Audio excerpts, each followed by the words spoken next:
Quero abrir com vocês a Bíblia no livro de Mateus.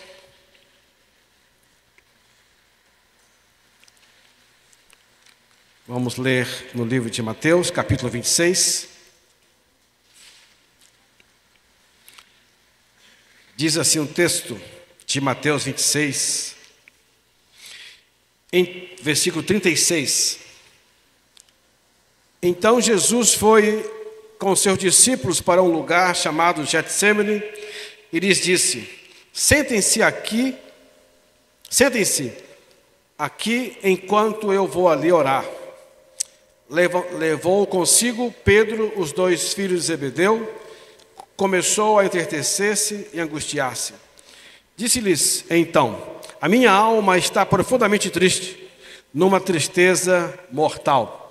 Fique aqui e vigiai comigo.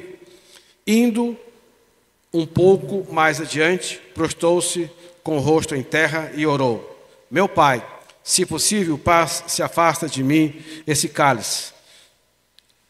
Contudo, não seja como eu quero, mas sim como tu queres. Depois voltou aos seus discípulos e os encontrou dormindo. Vocês não puderam vigiar comigo nem por uma hora. Perguntou ele a Pedro: Vigiem e orem, para que não caiam em tentação. O espírito está pronto, mas a carne é fraca. Retirou-se outra vez para orar: Meu Pai, se possível, afasta-se de mim esse cálice, e sem que eu o beba, faça a tua vontade. Quando voltou de novo, os encontrou dormindo, porque os seus olhos estavam pesados. Então os deixou novamente e orou pela terceira vez, dizendo as mesmas palavras. Depois voltou aos seus discípulos e lhes disse: Vocês ainda dormem, descansam, chegou a hora. Eis que o Filho do Homem está sendo entregue nas mãos dos pecadores. Amém? Senhor Jesus, mais uma vez na Tua presença, eu rogo a Tua graça, a Tua direção, agora, nesse instante. Amém e amém.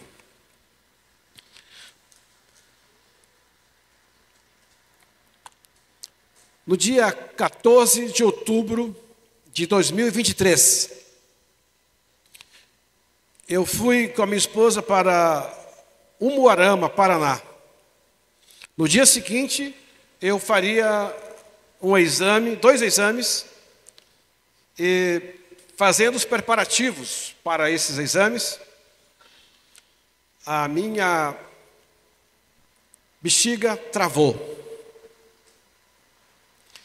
E tivemos que buscar o médico antes da hora. E o médico orientou que eu deveria fazer uma biópsia. E logo veio o diagnóstico: uma neoplasia maligna. E essa semana passada, eu conversando com o João, que já foi membro dessa igreja,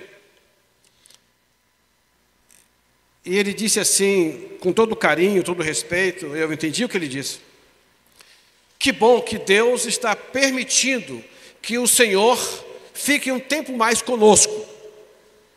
Aí ele fez vários elogios, que não importa aqui o momento, dizendo assim: que bom que eu estou mais, Deus está permitindo que eu fique um tempo a mais. Essa conversa com o João, ela me trouxe assim uma alegria. Primeiro porque ele é um amigo querido, e eu pude pensar o quanto Deus está cuidando de mim. Mas não tive medo, fiquei alegre, porque eu vi que ele estava com muita gratidão e com muito respeito falando isso. Estou confiante que Deus continua comigo nesses momentos do vale, que às vezes eu esqueço até do que eu estou passando, porque eu estou crendo que Deus continua comigo. Devemos olhar para esses momentos de vale, dor, tristeza, dentro da perspectiva de que Deus é constante e continua conosco, apesar de haver momentos, horas que a gente não sabe o que fazer. Creio que esse era o ensino que Jesus queria deixar para os seus discípulos. Esse texto mostra alguns princípios indispensáveis para enfrentarmos os nossos momentos de vale. Olhando para o texto, Jesus estava próximo da sua crucificação. E ele chama alguns dos seus discípulos para orar. E eu vejo que um dos princípios que Jesus quer ensinar para mim e para você, ensinou aos seus discípulos, é a oração. E Jesus, vivendo aquele momento angustiante para ir ser crucificado, ele vai orar. A oração é fundamental, ela é importante. Jesus ia para o Getsemane para ser crucificado. E eu tenho experimentado um pouco disso nesse tempo agora. Deus tem me sustentado através da oração, não só da minha, mas várias pessoas têm orado por mim. Dessa igreja, de outra igreja, e é muito gratificante quando eu recebo uma oração. Quando alguém liga, ou quando alguém passa na minha casa para orar comigo. Orai sem cessar. 1 Tessalonicenses 5,17. A oração deva ser feita, eu tenho dito, como um estilo de vida. O que eu estiver fazendo, dirigindo, estiver com os amigos, eu devo estar em oração. Sempre que eu estiver fazendo qualquer outra coisa, não devo esquecer de que Deus está comigo. Eu devo ter a oração como um estilo de vida. Às vezes as orações devem ser feitas em um momento deve ser feito de uma forma de rendição. Eu devo estar diante de Deus me rendendo a Ele, me colocando diante dEle, para que Ele possa cuidar de mim, ou continuar cuidando de mim. Mateus 6, de 5 a 15, a oração do Pai Nosso. O Pai, Ele é nosso. A oração do Pai Nosso é uma oportunidade para refletirmos sobre a nossa vida em comunidade, porque fala também do perdão, pedir perdão a Deus, pedir perdão ao próximo. É um texto que Jesus nos deixou para que nós possamos refletir sobre essa vida em comunidade, do perdão ao próximo. A oração é um momento de intimidade com Deus. É o momento que eu devo, diz lá o texto, feche a porta do seu quarto, ore, fale com o seu Pai, de intimidade com Deus. A cada momento da oração deva ser feito dentro dessa ideia, dessa perspectiva. A oração é um momento de intimidade com Deus e reconhecer as nossas necessidades e dependência de Deus. Quando eu estou orando, eu devo estar reconhecendo que estou falando com Deus, o meu Senhor, o meu Criador. E Ele cuida de mim, Ele cuida de nós. Deva sempre eu orar nessa direção. Vocês viram no texto que Jesus foi orar, Ele levou com Ele alguns discípulos. Então eu quero entender da importância de termos companheiro de oração. Se Jesus levou os discípulos, embora que alguns tenham dormido, mas a importância de termos companheiro de oração. Quase todos os dias recebo uma mensagem do pastor Newton, oração do pastor Newton. Já recebi a oração aqui do irmão Jomar, do pastor Vinícius, de outras pessoas que mandam orações gravadas. E eu tive essa experiência. Uma vez o pastor Vinícius me levou com ele para visitar o irmão Jomar no hospital. Orei com ele presencialmente, mas depois eu orei com ele à distância. Pode ser ter esse momento para nós orarmos uns pelos outros, ter companheiro de oração. E a Bíblia aqui vai nos falar de um outro texto do apóstolo, no livro de Atos 16, o apóstolo Paulo e Silas estavam presos, e eles estavam, mesmo presos, orando, os dois juntos, orando a Deus, para que Deus os abençoasse. Em Atos 4, 31, Pedro e João, depois de orarem, tremeu o lugar em que eles estavam reunidos. Todos ficaram cheios do Espírito Santo. A importância da oração e estar junto com alguém orando com você. Que bom que vai ter agora quarta-feira, voltando esse tempo aí da oração. Isso é bom. Não quer dizer que tem que orar sempre só junto com alguém e sempre na igreja. Mas se pudermos termos alguém, é importante orarmos juntos, uns com os outros. Uma outra lição que eu aprendo é que compartilhar com a igreja os seus momentos do vale. Jesus, ali ele compartilhou com os seus discípulos. Nós devemos compartilhar com os irmãos os nossos momentos difíceis que estejamos enfrentando. Compartilhar é importante porque não vamos ficar com esse peso para nós. Vamos compartilhar. No livro de 2 Crônicas, capítulo 20, versos 3, o rei Josafá, ele teve medo, ele se alarmou, ele ficou perturbado um pouco, mas ele proclamou o jejum e levou o seu povo a orar. Vinha algumas nações contra o seu reino, e ele proclamou a oração e o jejum. Ele compartilhou com o seu reino, com o povo, com a sua igreja, vamos dizer assim, a oração, para que ele pudesse ficar leve ou enfrentar esse desafio diante dele. Se o meu povo, que se chama pelo meu nome, se humilhar, orar, buscar a face e se afastar dos seus maus caminhos, dos céus eu ouvirei, perdoarei os seus pecados. 2 Crônicas 7,14. A importância da oração. Se o meu povo. Há um outro texto na Bíblia que fala de Jabes, ou Jabes, que foi um homem que ele quase, eu acho que só esse texto fala sobre Jabes. Não há outro texto que fala sobre Jabes. Ele orou a Deus de Israel. Disse: abençoe-me e aumente as minhas terras, que a tua mão esteja comigo. Guarda-me dos vales, livra-me das dores. E Deus atendeu o seu pedido. A importância da oração. Jabes leva diante de Deus os seus vales. Na nossa caminhada cristã, tanto você ou eu podemos enfrentar ou passar por momentos também de dificuldade ou de vale financeiro. Agora, nessa minha condição de saúde, as coisas apertaram. Tivemos que administrar bem melhor as nossas finanças. Mas algumas pessoas se desesperam nesses momentos de passar por um momento de situação financeira. Não sabe o que dizer. Deus é constante em nossas crises financeiras também. Leve a Deus, fale com Ele. Quero fazer um desafio aqui a vocês, que ainda não têm essa experiência. Eu aprendi isso lá na minha igreja, lá no Nordeste do Maranhão. Tinha aí meus 16 anos, mais ou menos, quando me converti e fui orientado a trazer sempre o meu dízimo. Quem não devolve o dízimo, também não é generoso com as suas ofertas.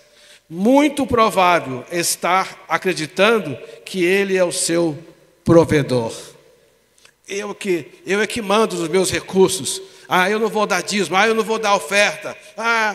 Está muito apegado ao dinheiro e apegado a Ele, que Ele é que manda. Ele que tem o controle. Mas eu quero dizer-lhes que é Deus, o nosso Deus, é o nosso provedor. É Ele que vai suprir, Ele que vai nos ajudar, Ele que vai dar todo o suprimento da nossa vida, também financeira.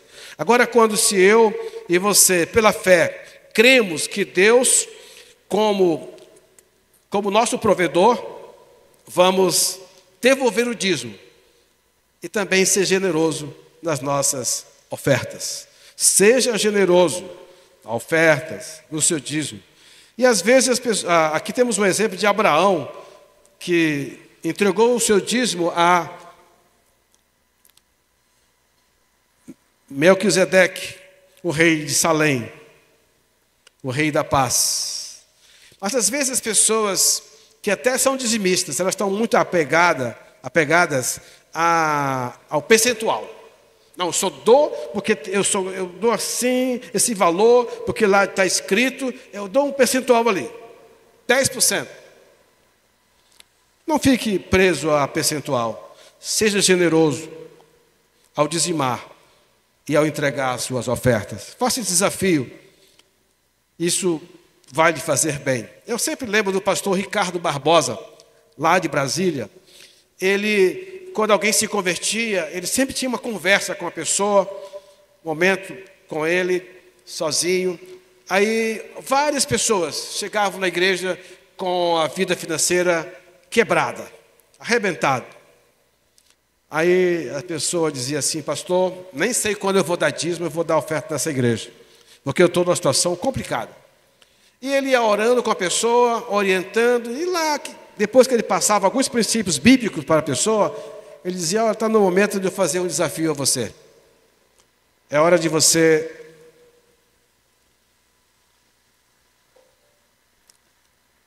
trazer uma oferta. Traga com amor, seja generoso. E a pessoa começava, ele contava esse testemunho para muita gente.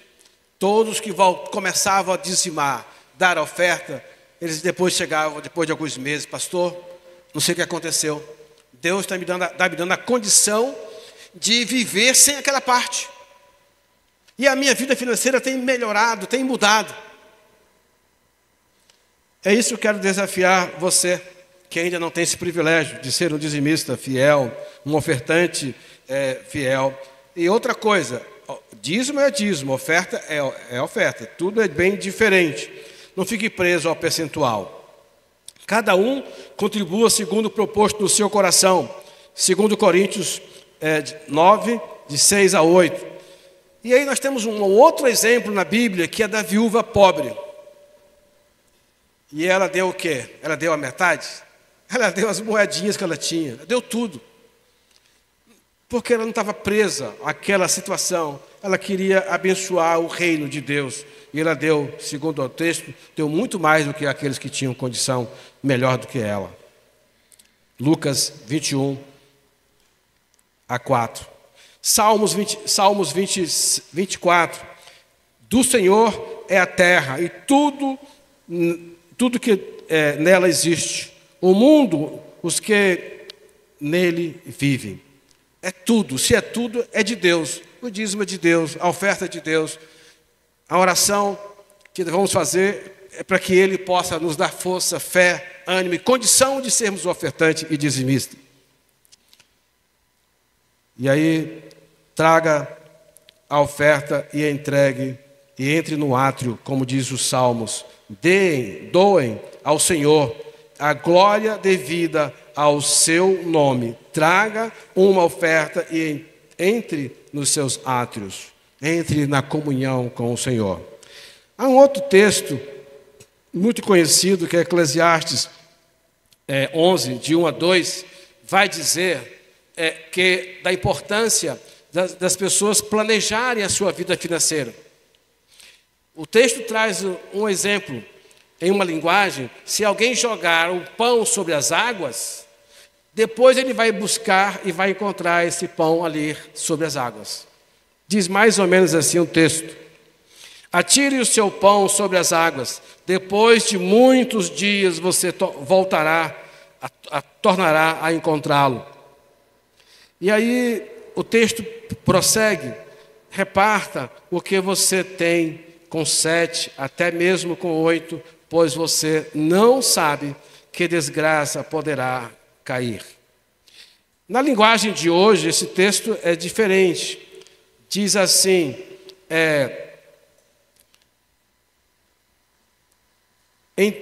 empregue o seu dinheiro em bons negócios, e com o tempo você terá o seu lucro. Aplique em vários lugares, em negócios diferentes, porque você não sabe qual crise poderá acontecer no mundo. O que aconteceu na época do Covid? Muitas pessoas da nossa família, nós tivemos que ajudar, porque não estavam preparadas para aquele tempo. Muitas pessoas dependeram de bolsa do governo, porque não estavam tendo uma vida planejada, organizada. Não podiam passar aquele tempo sem ajuda. Há muitas famílias que socorreram seus parentes. A nossa foi uma delas. Deus também é conosco, é constante na crise financeira. Mas também Deus é constante, mesmo enfrentando feridas emocionais. Em Colossenses 3, de 8 a 10, temos esquecidos que Deus já nos deu as ferramentas necessárias para superar esses desafios. Deus nos dá as ferramentas, as condições para que nós não venhamos a sofrer. Aliás, eu tenho ouvido vários pastores, e eles têm ministrado, falando mais ou menos assim, que há muitas pessoas que não estão progredindo, não estão crescendo, não só na vida financeira, mas também no trabalho, porque estão apegados a dores, a feridas emocionais. Têm sofrido, apegado. Exemplo, pessoas que não perdoam um ao outro. Eu soube de uma pessoa, um pastor, na hora da oferta, ele disse assim: é hora da oferta, traga a sua oferta, traga o seu dízimo. Mas você que tem ódio do seu irmão, você que tem raiva do seu parente, do seu pai, da sua mãe, que não fala com seu colega de trabalho, não traga, vai se consertar com eles. Várias pessoas já vinham para entregar a oferta, voltaram. Às vezes nós precisamos olhar para a vida e perdoar pessoas. A oferta tem a sua importância, a relevância para a igreja, para o reino de Deus. Mas se eu estou com raiva de alguém, não falo com alguém, estou odiando alguém, preciso me consertar para que eu possa ser útil, ser bênção no reino de Deus. Mesmo que ande pelo vale da sombra da morte, Salmos 23, 24, 4, 23, mesmo que eu ande pelo vale da sombra densa de trevas, não temerei perigo algum, pois tu estás comigo. Temos que ter a confiança de que Deus está conosco, não importa a situação que venhamos a enfrentar. Teremos também o consolo de Deus, diz o texto bíblico de Salmo 23. Deus cuida da gente, nos consola. Por isso precisamos estar abertos, liberando o perdão às pessoas, não guardando mágoa, tirando o sofrimento de nós. Isaías 41, 10, por isso não temas, pois estou com vocês. 40, 31 diz, não tenha medo. Não tenha medo. O medo não faz parte da minha vida, da sua vida, não deve fazer parte. Vamos ser libertos, livres, entregando a Deus. E Ele tomou sobre si as nossas enfermidades, e sobre si levou as nossas doenças. Mas aqueles que esperam no Senhor, terão as suas forças renovadas. Não deixe que o medo, a raiva, o ódio, a mágoa, ressentimento, fique tomando a sua vida. Liberte-se, cure-se, busque em Deus. Ele é o Deus constante também nas nossas feridas emocionais. Eu sei que alguém pode lhe ajudar nesse processo. Busque pastor da igreja, os pastores da igreja, um psicólogo. Busque alguém de sua confiança. Libere-se, liberte-se dessas dores, para que você possa avançar, crescer, se libertar e ter uma nova vida verdadeiramente com Jesus. Eu diria até acorde e busque ajuda, tá? Seja forte e corajoso, Deuteronômio 31, 7 e 8. Seja forte e corajoso, o próprio Senhor irá à frente e está com você. Ele nunca nos deixará. Deus nunca vai nos abandonar, sempre vai estar conosco. Às vezes, como vivemos, pode estar poderemos estar contribuindo para que fiquemos distantes de Deus. Mas é hora da gente se aproximar de Deus, buscar nele toda orientação. O que estás enfrentando faz parte do processo do seu crescimento. Quer contribuir para que você e eu tenhamos um mundo melhor? Vamos perdoar as pessoas.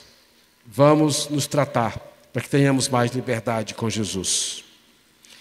Portanto, quero já encerrar essa minha reflexão.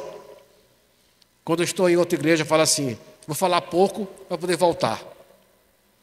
Portanto, ao enfrentar momentos difíceis, de vale, de dor, tristeza em sua vida, na minha vida, não esqueça que o Senhor, o nosso Deus, é constante e fiel para nos sustentar e confortar em todo o tempo, apesar das adversidades, de ter tempo, que a gente não sabe o que fazer.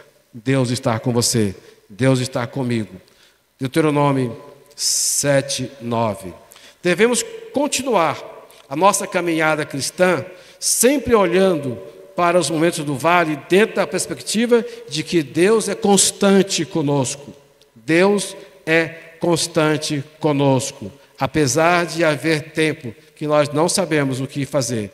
Mesmo que sejam na área financeira, na saúde, feridas emocionais, o seu momento de vale vai ser muito mais leve quando a gente entrega para Deus. Mateus 11:28 diz: Vinde a mim, todos vós que estáis cansados e sobrecarregados, que eu vos aliviarei. Vinde a mim, todos vós que estáis cansados, que eu vos aliviarei.